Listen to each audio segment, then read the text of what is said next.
Right? On the beat. Okay. Alam nyo ba yung kahalagahan ng tamang oil level ng bawat motorsiklo? Pag sumobra tayo sa oil level, on the beat, sumobra tayo sa oil level ng langis, ganyan ang nangyayari. Ayan o. Tumulo na. Ayan o. Ganyan ang nangyayari pag sobra yung langis na naisali natin sa ating mga motor.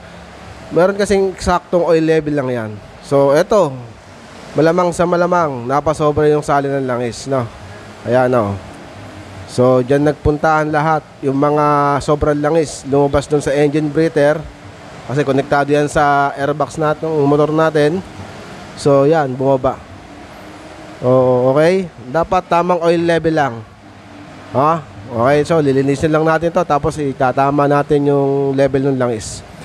So rock and roll to the world.